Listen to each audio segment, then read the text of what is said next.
नमस्ते दोस्तों। मैं आपका अपना शुभम कुशवाहा। मैं आज आप लोगों को एक छोटी सी किसान की कहानी सुनाने जा रहा हूँ। इस किसान का नाम बलराम है, जो एक छोटे से गांव में अपना जीवन यापन करता है। इस गांव की जनसंख्या करीबन 1800 के समीप है। इस किसान के पास ज़्यादा कुछ नहीं, 5 बीघा जमीन थी। उसी में ही ये अपनी आजीविका चला रहा था, जैसे तैसे करके। और इसकी 2 बेटियां और 2 बेटे थे, और अपने परिवार के साथ ये जीवन यापन कर रहा था। जिस तरीके से बलराम और उसकी पत्नी कमला देवी दोनों ही अपने खेत में मेहनत के साथ काम करते और अपने बच्चों का पालन पोषण कर रहे थे, लेकिन जो बलराम था उसका मन था कि वह अपने बच्चों को अच्छी शिक्षा प्रदान कर सके। लेकिन शिक्षा में को प्राप्त करने के लिए बड़ी समस्या थी। गांव से स्कूल करीबन 10 किलोमीटर दूर था, जिसके लिए उनके बच्चों को काफ़ी दूर पैदल चलना होना था। 10 किलोमीटर बहुत हो जाता था। और इनके पास एक ही साइकिल थी, जिससे जिससे उसका बड़ा बड़ा लड़का उस साइकिल को चलाकर चारों भाई बहन एक साथ स्कूल जाया करते थे।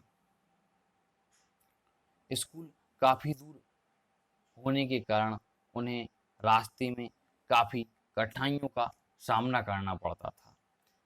रोड ना होने के कारण गांव की पगडंडियों से ही होते हुए उन्हें जाना होता था। और बरसात में तो और भी दिक्कत हो जाती थी। जहाँ तहाँ पानी से भरे हुए गड्ढे, और उन लोगों को स्कूल जाने में देर तक हो जाती थी।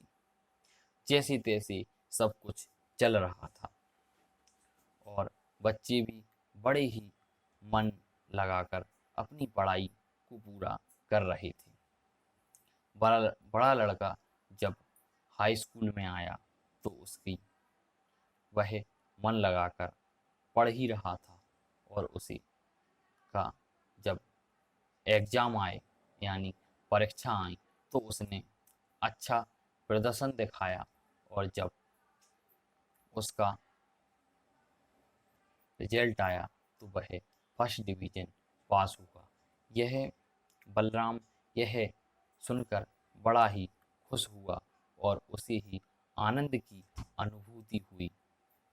और उसने सोचा कि हमारा बड़ा बड़ा लड़का कुछ अपने जीवन में कुछ अच्छा करेगा, जिससे हमारे परिवार का गांव में नाम होगा, और हमारे बच्चे को और हमारे छोटे बच्चों को भी अच्छी पढ़ाई का साधन मिलेगी।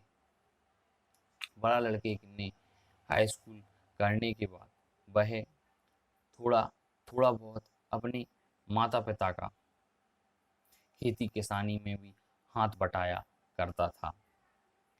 इससे इसे देखकर और गांव के बच्चे भी प्रेरित होते थे, और खेती में अपने माँ बाप का हाथ बटाया करते थे।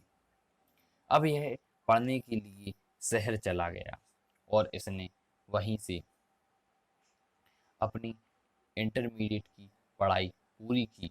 और ग्रेजुएशन करने के बाद इसकी एक छोटी सी नौकरी लग गई, जिससे यह अपने परिवार का पूरा भरण पोषण करने लगा।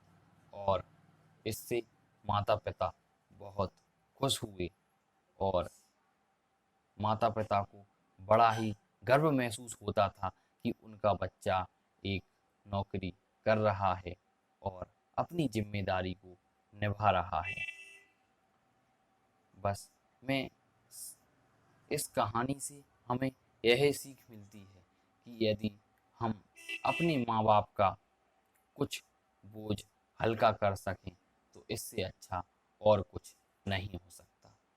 यदि आप लोगों को यह कहानी पसंद आई हो तो कृपया इसे लाइक करें, शेयर करें और कमेंट्स करें। आप सभी लोगों का बहुत बहुत धन्यवाद दोस्तों।